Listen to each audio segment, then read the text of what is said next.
What's up, Sack Gang? Stefan here from TechRight. Today we're going to be talking about the release of the new N20 5G from OnePlus. Stay tuned.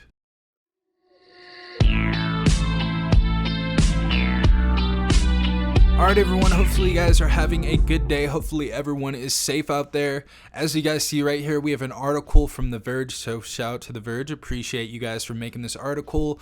But it says the OnePlus N20 5G is headed to T-Mobile later this month for under $300. Now, I've heard a lot of people talking about this device, saying it has really old specs and, old software and all that type of stuff. So we're going to get into this and see what it brings. So it says OnePlus is bringing a new Nord device to the US. The N20 5G will arrive at T-Mobile starting April 28th for $282. So I'm pretty sure this is going to be headed to Metro by T-Mobile as well. So we're probably going to be getting this device since we got the N200 5G and we also got the N10. So this is the successor. Makes sense. It will be exclusively available through the carrier, at least at first. So yeah, we're probably going to get it at Metro. And it says the N20 5G, like the N10 5G that preceded it, includes a Snapdragon 600 series chipset, 128 gigabytes of storage, 6 gigabytes of RAM, and naturally 5G connectivity. It's a step up from the more basic N200 5G that we've reviewed on this channel, and absolutely love that phone. Also sold at T-Mobile, and it comes with a notable screen upgrade to an OLED rather than the last year's LCD panels. So honestly, it seems like they're trying to bring a phone out to compete with Samsung because they're killing it with the A series, and they don't want that Galaxy A53 taking all the shine, which I think is going to be the most sold phone probably this year, in my opinion. But it says that 6.4-inch screen features 1080p resolution and a standard 60 Hz refresh rate. That's a slower rate than the N10 5G's 90 Hz panel, but that screen was an LCD display, typically not as rich and contrasty as an OLED, and the way the N20 5G is an upgrade. And it says the company likely concluded that it's too costly to offer a fast refresh rate and an OLED and the N20 at the same time. So that honestly sucks. It's probably not going to be competing with the Galaxy A53 5G in that case. It's cool it has an OLED display though. I still want to take a look at it, but 60 Hertz in 2022, that's not really impressive at all. I mean, the Galaxy A13 5G, that has 90 Hertz on it, and that device you can get free with the port in. So I don't know where OnePlus is going, but I still wish them success.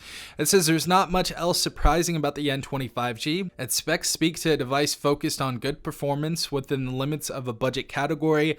There's a Snapdragon 695 5G chipset, a 4500 mAh battery, 33 watt fast charging, that's really good, and a 64 megapixel main camera. It ships with Android 11. Ooh, in 2022, that's kind of sad, honestly. I feel like Android 12 should be the base operating system that we're running in 2022, but yeah, that's kind of weird right there. So it steps behind the times in that regard, but otherwise looks good on paper as a challenger to Samsung's popular A-series budget phones. Well, I don't know if it's going to be as good as those budget phones that are coming from Samsung. Samsung's really the king right now.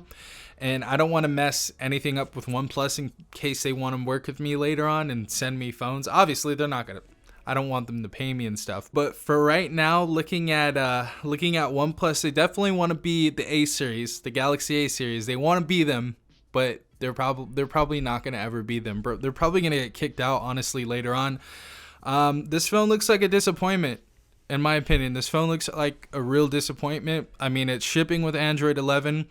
All of the other specs in the 33 watt charging capability, that's really cool. Those features are good, but without that, refresh rate and the new software, I don't think this phone is really going to go anywhere. And I think the A53 is still going to be flying off shelves over this device. So N20 5G, it looks like this phone sucks. I mean, not all the way. It's definitely going to take care of some people, and it's going to be, used a lot probably throughout the US and the rest of the world. But honestly, this is kind of weak. They're coming with some weak stuff right now. So let me know what you guys think in the comment section down below. If you haven't subscribed, go ahead and subscribe. Also, if you guys don't have the notification bell on, that is really important. You guys won't get the notifications of my videos if you don't turn that on, and I upload every single day, so definitely hit that notification bell and drop a like on the video if you enjoyed this video. But this has been Stefan from TechRight. Hopefully you guys have a good rest of your day.